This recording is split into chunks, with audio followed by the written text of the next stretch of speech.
We do have a November 2025 bond referendum. A couple of things about two previous bonds that we've done in the school district. The first one we did in 2019, which the majority of that bond was the CTE Center and the Transportation Center. That bond was for $90 million. All the projects in that bond were completed on time and under budget. I'll show you exactly how much under budget here in just a minute. The 2022 bond, which was the two new schools, Heartland and Heritage, along with some other projects. You've seen the demolition of the old Angleton High School or old Junior High East. That's been done. That was part of that 2022 bond project. And so all those projects were done under budget and again delivered on time. As part of the 22 bond, we had $18 million in safety and security improvements. We've spent about $6 million of that right now, so we still have other things that we're going to do. A lot of the rest of that money will go probably into physical improvements, things like sidewalks that are buckled, things like that so that people are safe as they're walking, those kinds of things. As part of that, we've put in metal detecting devices, enhancement in school entrances, and other equipment throughout the school district. And the other thing is, since 2018, you got to remember the bond started in 19 and in 22, the tax rate has been lowered 42 cents. So in 2018, the tax rate was $1.45. Today is at $1.02. And I'll talk a little bit about how that happened and what goes into property taxes here in just a little bit. And then just a couple of things about the district. This year, when the legislature acted, we had money that we did pretty well in terms of when you get student enrollment growth, and the legislature helped us funded schools a lot better than they had been. We were able to give raises this year. We actually were able to give teacher raises $500 more than what the state required. Overall, our raises were about $4.6 million. And then Capturing Kids' Hearts, which is a socio-emotional learning program that we have in the school district. The district is a national showcase district, and every school is either a showcase or a promising practice. We are only one of 68 school districts in the United States that achieve that honor. And then our financial rating has been an A financial rating through the first rating, which is the rating TEA gives for school districts' finances. That's been that way for 23 consecutive years. So how did all this come about? Well, first thing is the 2019 bond. How much did we save? And so you can see the CTE Center, how much was allocated to those things, and you can see what our savings was. And so overall, the savings from what we expected, the bond was for $90 million. We had about $5 million in contingency, and we saved about a little over $4 million just through the project. So overall, about $90 million, which we had about $9.7 million that we did not spend. And when you sell a bond, then you have 3 years in which you have to go out and spend that money, and there are certain things you can spend it on. So the biggest things we spent 19 bond additional monies on was we were able to buy the AOS building and renovate it. We put marquees up at every elementary school. We purchased new weight equipment and expanded the weight room. We put $500,000 into the auditoriums at both Angleton High School and Angleton Junior High. We were able to purchase the land that we built Heartland and Heritage on, and we went and bought police vehicles, maintenance vehicles, things like that. That's about 6.9. Actually, one of the other things we also did is we had put new turf on the football field through this bond money. The reason we did that is because our artificial turf is scheduled to last about 10 years. Ours was about 13, 14. What happens is you start to get seams in that field, and it can be a safety hazard for kids. And so it was time to replace that, and so that's what we did. We still have a little bit of money left in the 19 bond money, Connie tells me, but not much. One of the things we've been doing is spending that money paying off some of our debt and expenses from the 2022 bond money. In the 22 bond, you see what the new schools cost and what we have remaining. Right now, we've and actually, I'll be honest with you, the new schools, the bid was $134 million. We budgeted that out at $140. Actually, it's coming in at about $128, $129 million is what the two new schools are costing us right now. And so we still have $41 million left in the 2022 bond. A lot of that will go into safety features, and then I'll talk a little bit more about what we're going to do with some of that additional money as well. The question I get asked all the time is, how did you get that much money saved? Well, one of the two things I think really factor into that. One is When we when we first estimated the those two schools out, it was coming out of COVID, and construction prices and inflation was really high, and so we had to bid in what that inflationary rate was, looking at 2, 3, 4 years down the line. And so that we bid it high to take up for that inflation. One of the other things, though, that happened is you would expect construction prices to go up. Instead, they did the opposite. They actually flattened out during the building of the schools, and now they've actually tended to go down. They're actually building schools in Houston right now at less per square feet than we built Heartland and Heritage at. And so you're just seeing that, just kind of the market conditions that are going on. But that's how we've spent that money. And again, I'll go in to talk about what else we're going to do with some of that money. So how do we get to the 25 bond? Well, 5 years ago, we came together with a group of community members, staff, administrators, and students. And we put together a facilities plan, a strategic plan, excuse me. And there's 5 areas in that strategic plan we looked at: teaching and learning, human capital, safety and security, facilities, and communications. So one of those pillars that we did in the strategic plan was facilities. And what the Strategic Planning Committee said is we want to do a facility audit of every facility you have in the school district. What's the condition of it, and how long is it going to last, and what's the recommendation to do with that facility? So what we did is we hired out a firm to come in and do exactly that. Give us an audit of what's the condition of our facilities. And the way this works is they come in and they end up assigning. They walk the whole building and look at everything that needs to be done, give all their recommendations. And if the facility, they come up with what's called a Facility Condition Index, an FCI. And the recommendation is if that FCI is over 50%, you're better off replacing the building, because what it would cost to repair plus what it would cost at some point in the future to replace would be less than what you would do now. It's a better long-term saving strategy. If the facility is under 50%, the recommendation is to repair the facility. And so you see Angleton Junior High was at 56%, the elementary school was at 68%, and Southside Elementary was at 67%. Those were the 3 schools that were over. And I know these numbers are hard to see, but what you see here is they also went in at every school and some of our other facilities and put what needed to be done in one of 4 categories. Category priority 1 was it needed to be done immediately, and immediately was 18 months ago. Priority 2 was it needs to be done in the next 2 to 3 years, so that we're kind of coming into that timeline. So 1s and 2s, if we were thinking about a bond project, you would look at what the cost of those were. Priority 3s are things that were, hey, they're 4, 5, 6 years down the road. 7, 8, 9s, and 10s are you probably got, priority 4s are 7, 8, 9, 10 years down the road you need to fix. So we just immediately focused on the priority 1s and 2s and subtotaled all those things out, and it came out to be $217 million to go in and just fix everything. One of the things that was interesting is Angleton Junior High to fix, and it is the building that is probably in which we spend the most money. I think Mr. Macedo would probably agree with me. It's probably the building that we see in the worst condition in the school district. The fixed cost of Angleton Junior High is $86 million, and the replacement cost is $80 million. The main reason for that is a replacement of Angleton Junior High would be done with less students and less for a smaller footprint and less square footage cost. Northside was about $23 million, Southside was about $17 million to get done.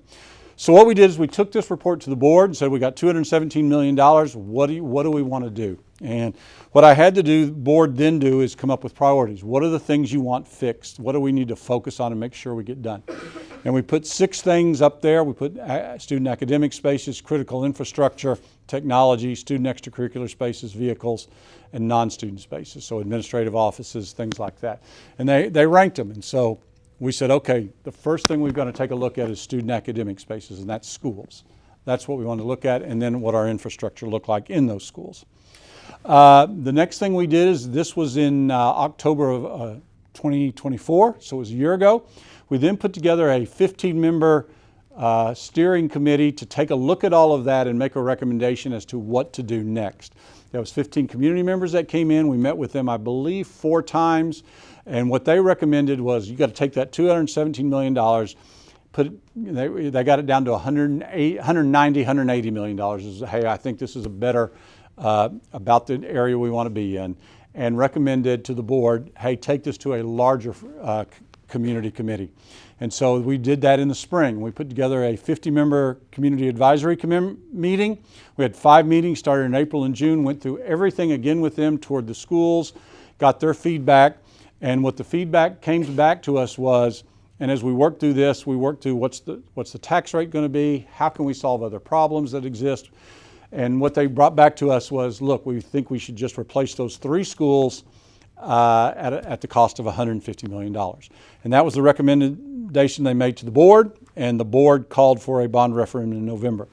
As part of that process, we did do a survey of the community, put it out there on Facebook, and we probably had about 25 questions, but these were the 3 questions that the committee really focused on: is what did the community think about replacing these 3 schools? You can see the community survey showed that about 69% would be in favor of replacing Southside, about 69% would be in favor of replacing Northside, and about 65% would be in favor of replacing Angleton Junior High. One of the things that's really interesting about this survey is the people who actually went in and filled it out. The majority of people who filled it out were over the age of 45 and were registered voters. That means you're getting a pretty good picture of people who are actually going to show up to the polls and vote. So, like I said, this is the proposed bond that we've gone out for. Northside is 73 years old, Southside is 70 years old, Angleton Junior High is 45 years old. Those are our 3 oldest campuses. So we're going to take just about 8 minutes. You've seen some of Northside, so you'll see some of that, but this is about an 8-minute video about all 3 schools and kind of the conditions that they're in. The conditions of Angleton Junior High at this point are becoming dire. Angleton Junior High has stood for nearly 50 years. Generations of Wildcats have walked these halls, but today the building no longer matches the needs of the students. Our students aren't being afforded the same opportunity that the new junior high affords its students, and we need to work on that. It's a big enough building, but it's just not in good condition. Even with the addition of Heritage Junior High, classrooms are still crowded. That's because these were built to classroom square footage standards in the 1970s, not what they are today.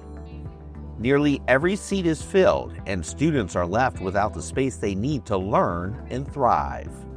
Old rusted pipes run through the walls. The roof leaks. Workers replace ceiling tiles again and again. Temporary fixes for permanent problems. There's places in our school that look like waterfalls when they shouldn't be waterfalls. We have ceiling tiles that are stained or falling out constantly and have to be replaced. There's wear and tear throughout the aging facility. Infamous door 12B, like you can see all around the door, the rust and how bad it is. The handle thing isn't even there anymore. If you come from this angle, you can almost see the light outside from the top. And you can see how the door's not fully shut, or it doesn't look like it's fully shut, but if I push on it, it's not going anywhere, which is weird.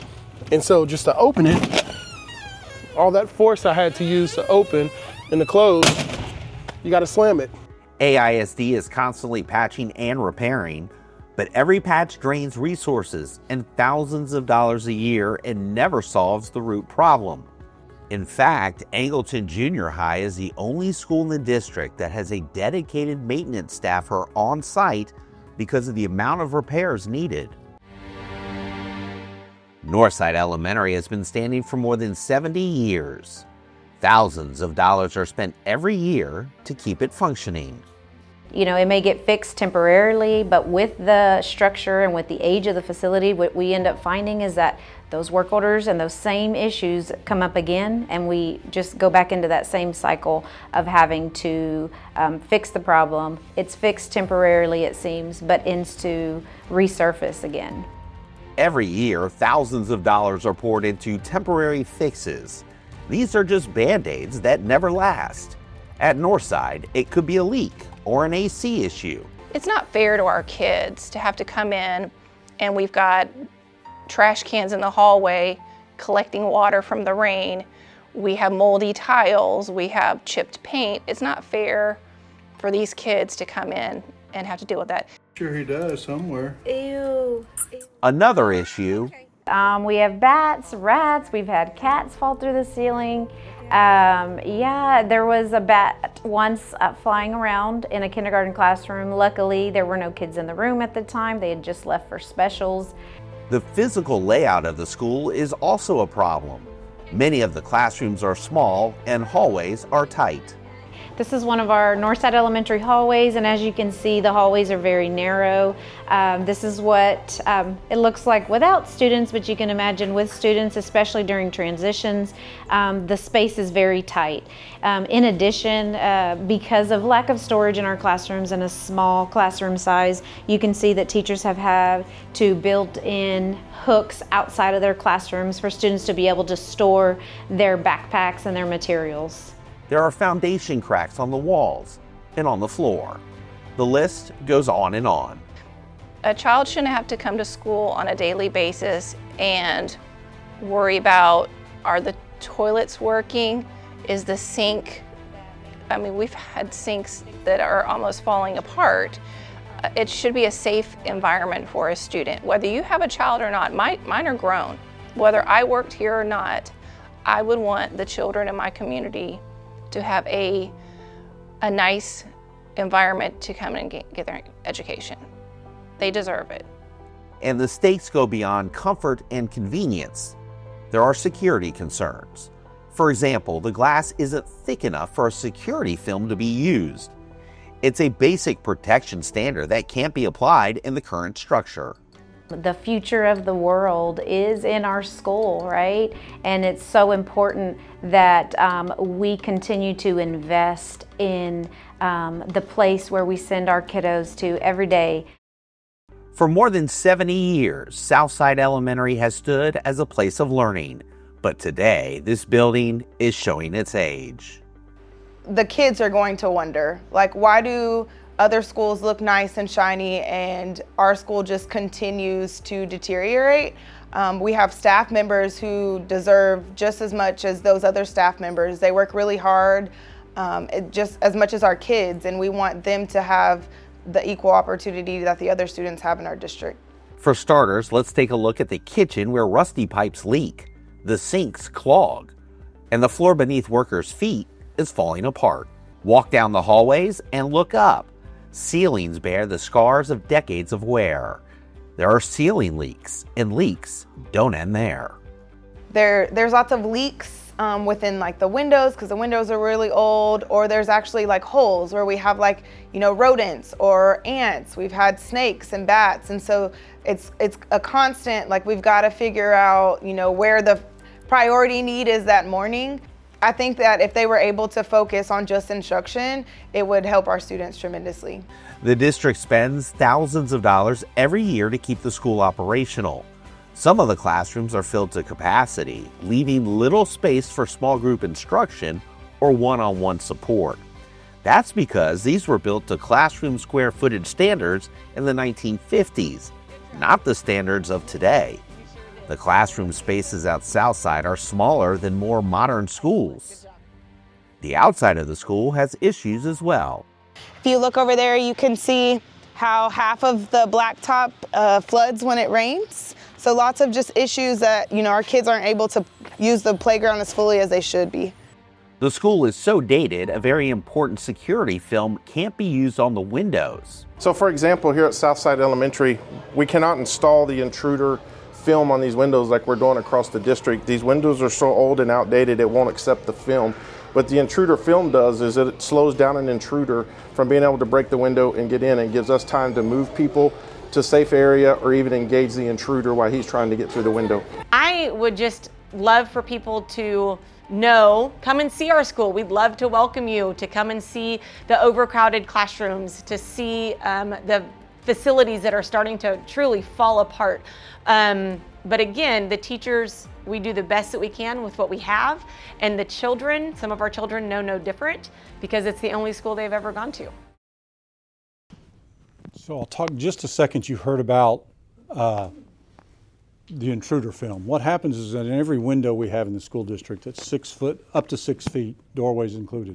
We go in and we put, on the older buildings, we put a film on the outside window and on the inside of the window. And what that does is it makes that glass less shatterproof and slows if an a bullet were to be fired into it, slows it down and gives people time to react. That's at our schools like Westside, Rancho, Angleton Junior High. Here at Northside and at Southside, well, let me just say this. We go into the CTE Center, our two new buildings, the two new schools. This is what we put into those schools.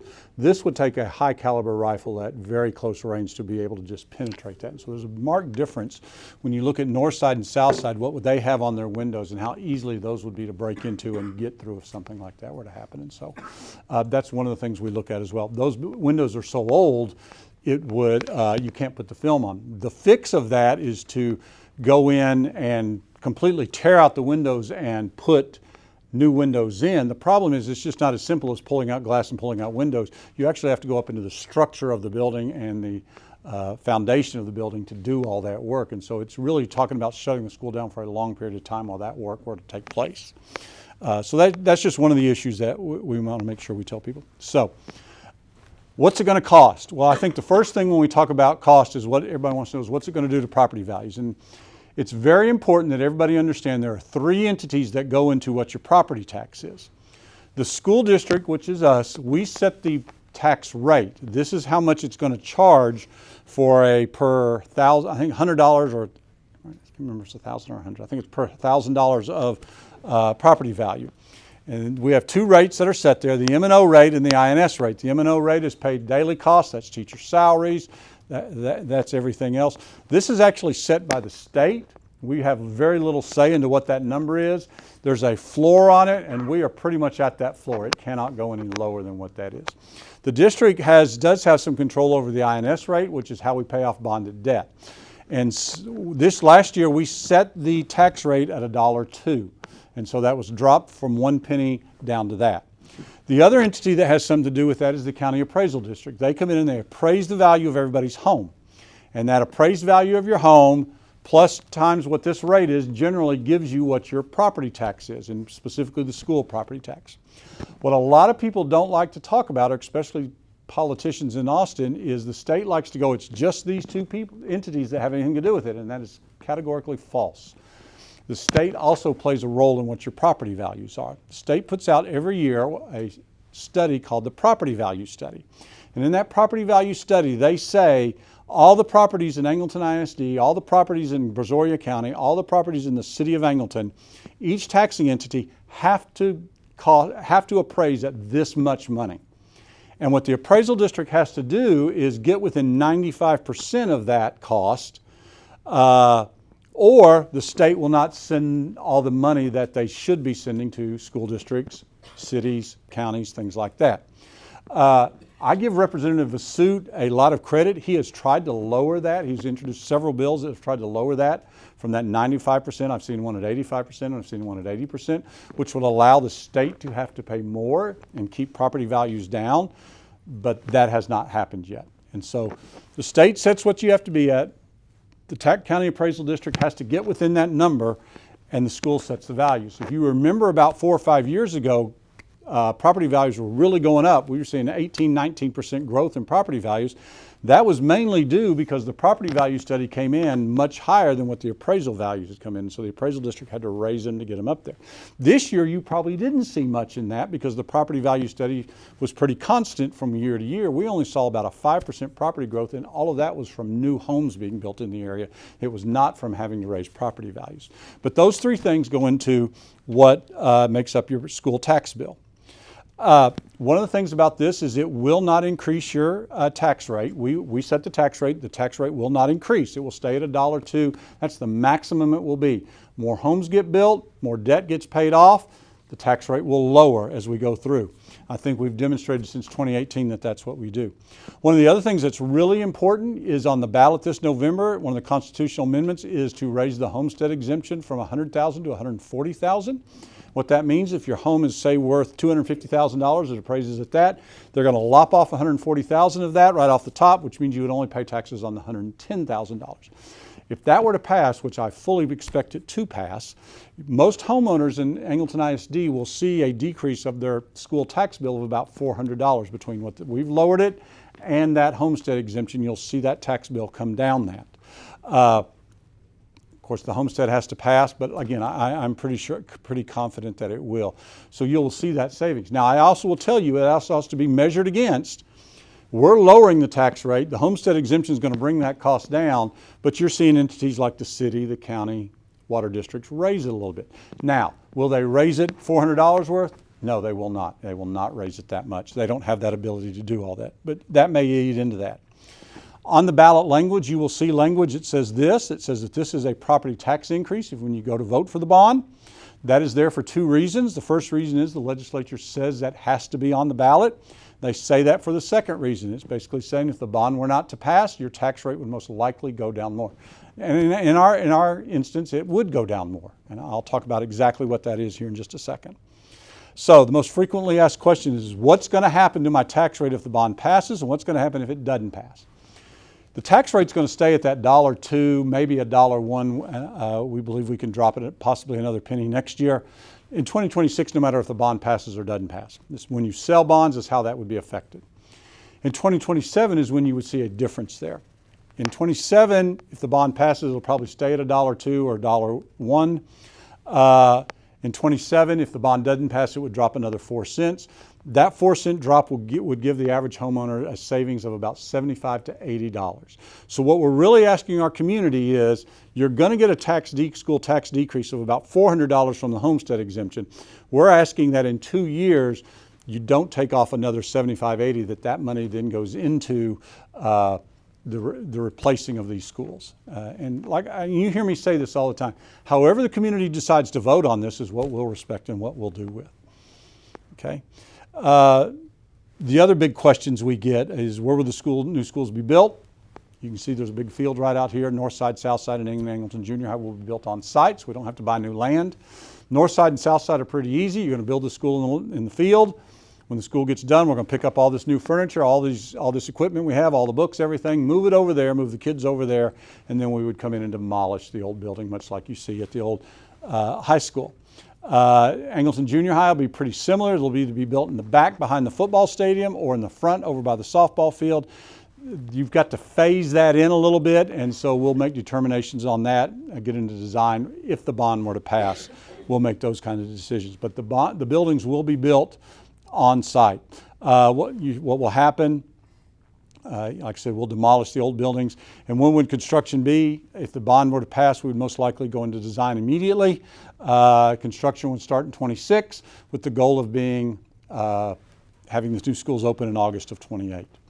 One of the other things that we get, before I get into important dates, is you heard me talk about the 2022 bond. We have about $40 million in savings. What are we going to do with that? We had a meeting, Ms. Cox and I, who's our finance director, had a meeting last week with our bond advisors. What we're going to do is we're going to take some of that money, about $5 million of that, we're going to take $5 million of that money and pay off debt. And so we believe, depending on what property values look like, is that's probably going to lower the tax rate from anywhere from a half cent to another 4 cents after that. So we're going to take some of that money that we didn't use, pay off bonds, and in essence giving it back to the taxpayers so that it lowers the tax rate even more. The rest of that, about $25 to $30 million, you remember the chart, there's other schools that need to have things fixed. We're going to go into schools like Westside, Frontier, Rancho Isabella, Central, Cats Academy, the high school, and allocate somewhere between $25 and $30 million into fixing the issues that were identified there. The two biggest issues we see in those schools is air conditioning units are old and are not working properly. This is a perfect example at Westside. Westside, the units over there are about 25 years old. They're not pulling the moisture out of the air, and what we're starting to see at Westside is mold go into the buildings. The replacement of those air conditioners at Westside is a $4.5 million project. And it's not simply just going in and replacing filters and keeping things up to date. You have to go in and replace all those units that way, and that's what the cost of all that is. The other issue we see is we've got in some of our older schools, we see water pipes that are up in the ceiling, are old, metal, rusted, and so sediment gets through those pipes. We put in filtered water fountains throughout the district all last year.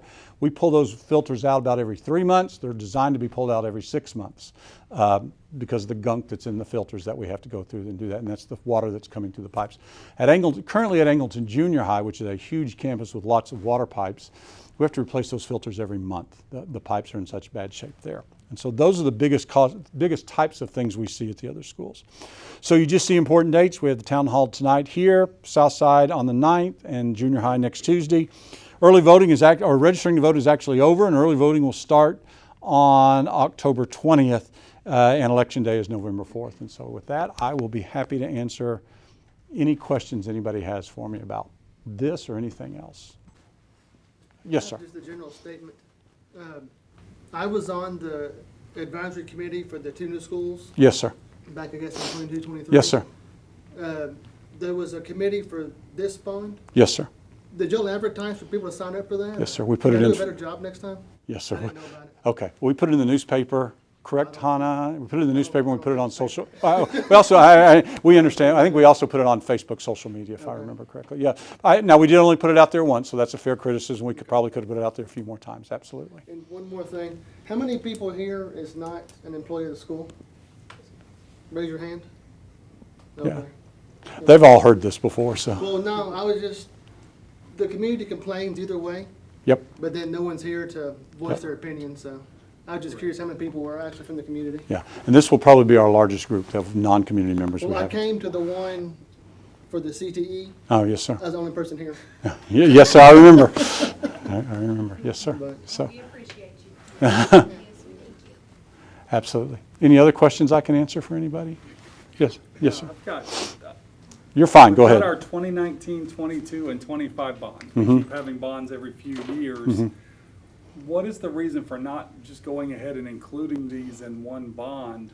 So that when our 2022 bond committee, that was brought forward.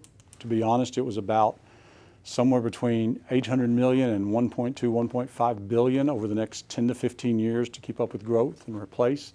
And that committee said, no, we don't want to do it that way. You need to come ask us every time you want to do these things. And so that's what we've done. Because if I read right, and again, I do want to make a statement that the things that you guys have put out on social media have helped a lot. Because I can tell you, when I took the survey, I was a solid no. Wasn't even considering it. Didn't have, all I keep seeing is bond, bond, and taxes going up. But the more information that comes out, the better it is to make a decision. And so seeing some of the numbers, well, one of the things that I think I saw in one of the slides was that we had paid in the 22 bond, I believe, for improvements at the Angleton Junior High. Now we're talking about tearing it down. So one of those improvements was a $1.8 million too, because they had an old swimming pool there. And so when we started seeing the problems we were having, and we started having the conversations about, I'm not so sure that's going to happen. I did not see the reason to go spend over $1 million fixing that swimming pool when we may be tearing the building down in 3 years. And so that's part of what it is. If the bond doesn't pass, you heard me talk about if the bond passes, we'll take that $25 to $30 million and go put it in those other schools. The bond doesn't pass, then we'll have to take that $25, $30 million and go into these 3 schools and make the improvements here, which will be significant. That will be one of the improvements we have to do, is to go in and do it that way. And so it's whatever way the community tells us to go is the path we're going to go down. So we didn't actually spend that money out of that 22 bond. It's just it was in there to use. It's in their use, yes. And so, like I said, I think after the 22 bond was passed, that was in there, and about a year later we started going, okay, this may be, and then we're talking the 22 bond. I'll just say this. When we first brought forward the 22 bond, it was not to build an additional junior high. It was to build a new elementary school, which we needed, and replace Northside and Southside. And when we brought the community together, they were, no, don't do Northside and Southside. We need a second junior high because it's too large. 1,600 kids is too many junior high kids. We listened to them, and that's where we went that way. And so once we kind of thought Northside and Southside would come up a year later after the bond had passed, we started saying, yeah, this is probably something that's going to have to happen. Let's hold off on doing some of these things. There's other things we haven't done in this school in Southside and the junior high. One is we went through and replaced all the intercom systems at every other school. And we said, okay, hold off on that. Let's just repair, so we're not spending lots of money doing that if we're going to tear it down anyway. And so we'll just have to see what happens. Any other questions I can answer? Yes, sir.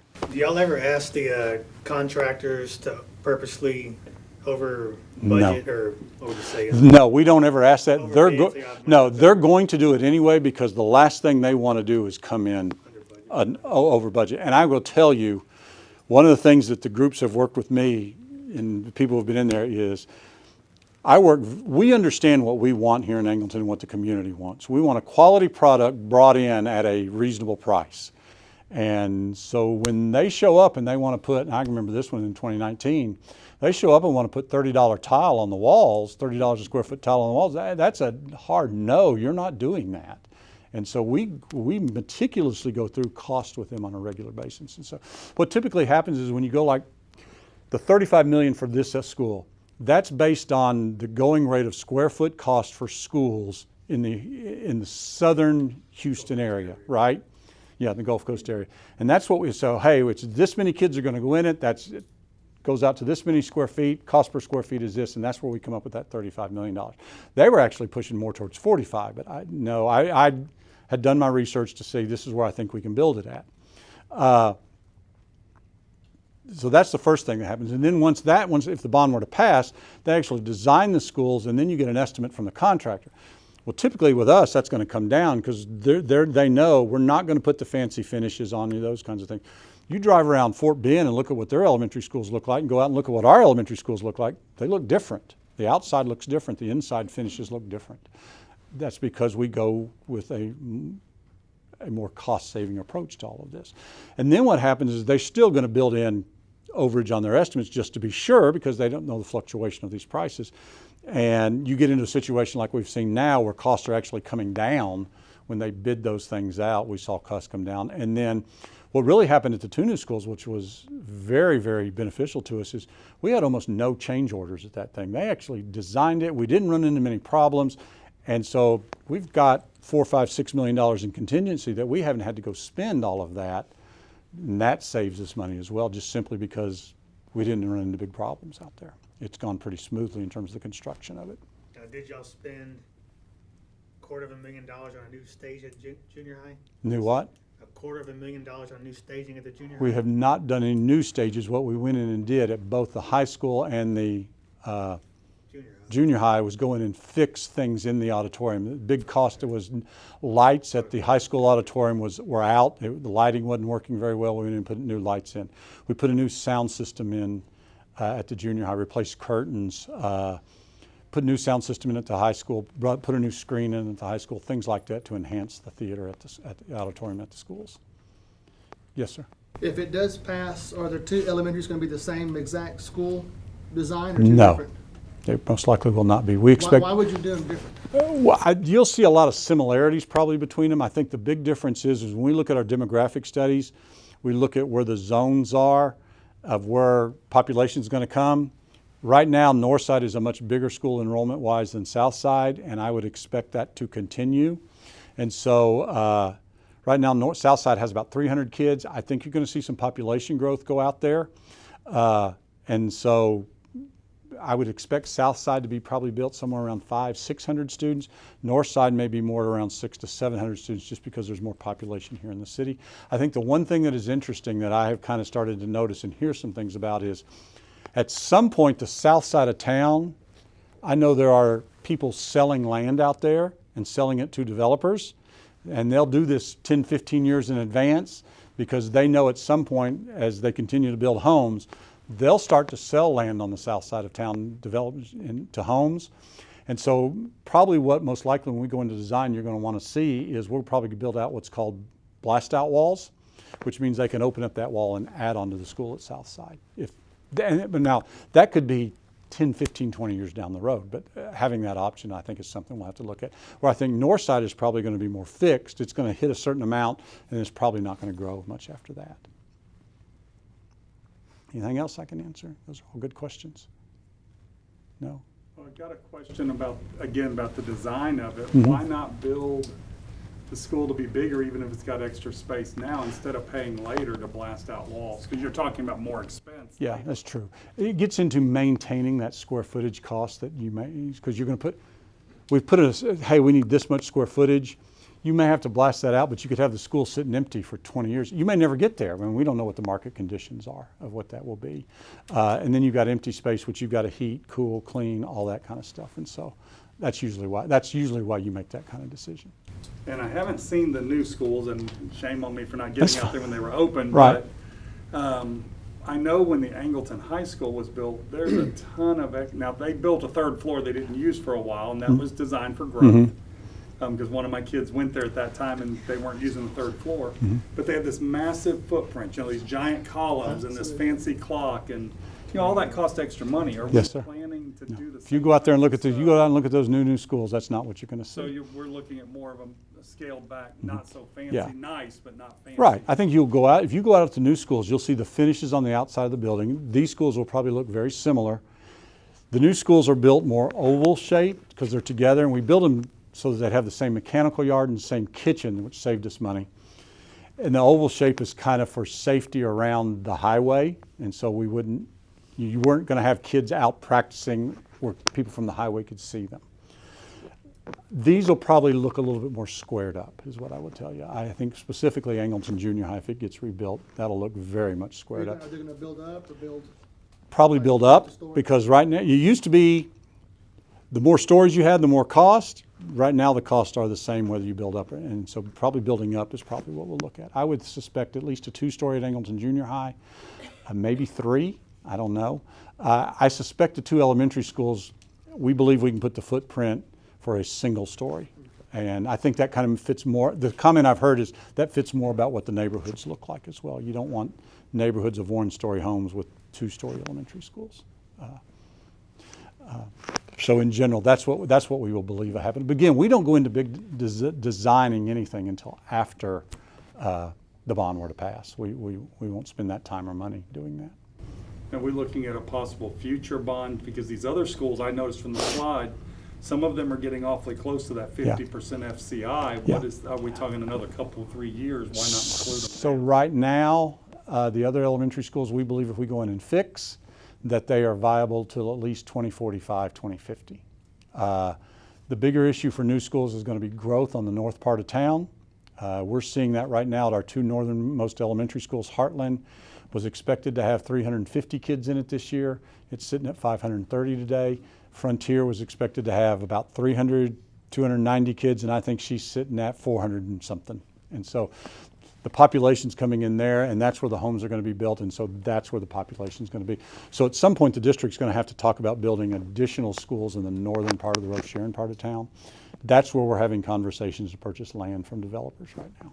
Which sounds like it's much like the same issues they're talking about with the sewer with the city. The north end may need its own. Yep. So it sounds like it's really expanding out there. Yeah. Did they put in the blast out walls in Heartland, or No. Are there any desire? No. The desire of the committee, and we believe when you look at things, is it seats 800 kids, and that's about as big as you really want to get with an elementary school. If you start getting past that, you know, it's time to start thinking about another school. And so we'll just have to see. I suspect Heartland Frontier will hopefully slow down. The other school, I actually went in today and looked at, we're over, from what the demographic study expected us, there's only 2 schools that were not achieving more than what the demographic study showed. We're somewhere between 115 and 120% of what we thought we would have at this time last year. The only 2 schools that aren't doing that are Westside and Heritage Junior High. They're right on target.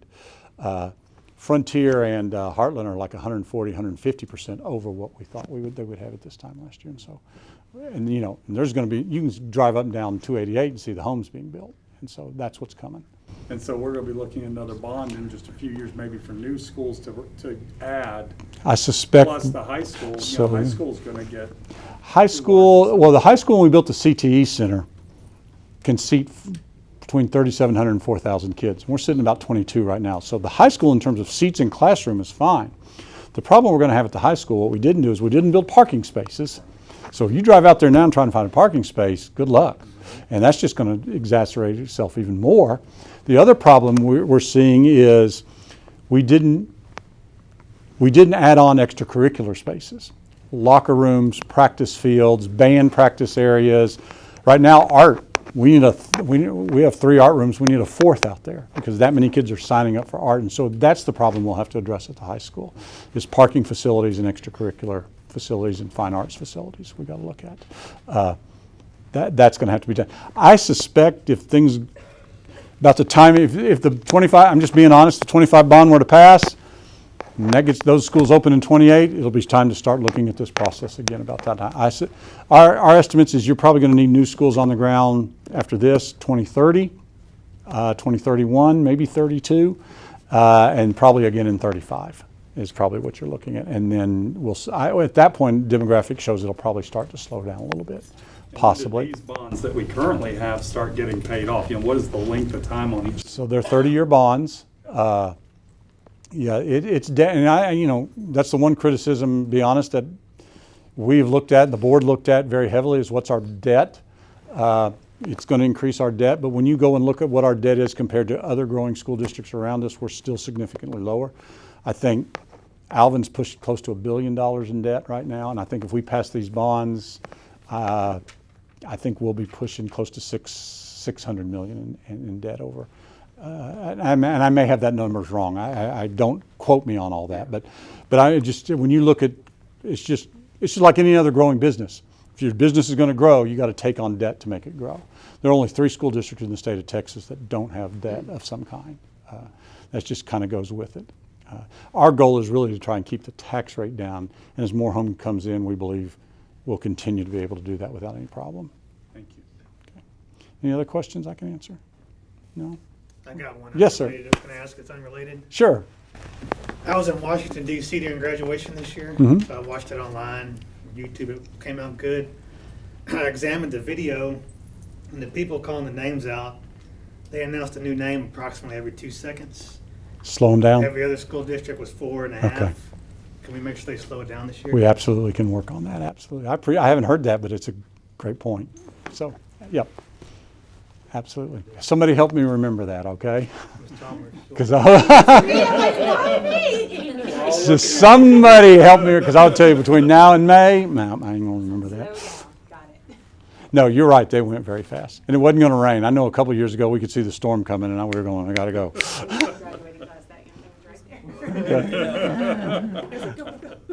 Any other questions I can ask? No?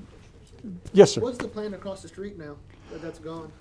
It's going to be a field for this point. The master plan calls for a new administration building to go there, but that is many, many years away.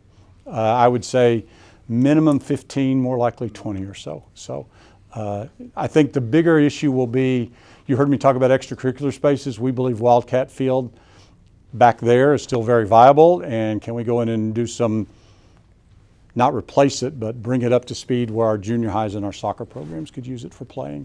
For instance, right now, the only artificial turf field we have, and we've been lucky we hadn't had a lot of rain.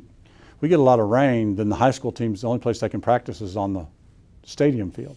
Well, on Monday, Tuesday, and Thursdays, there's games there. There's no practicing going on. And so making Wildcat Stadium, as you get more junior highs coming in, viable back there is probably something the district, and we believe we can pay that out of not bonded fund balance or bonded, just out of fund balance savings that we have in the district. And so that's kind of the plan for that.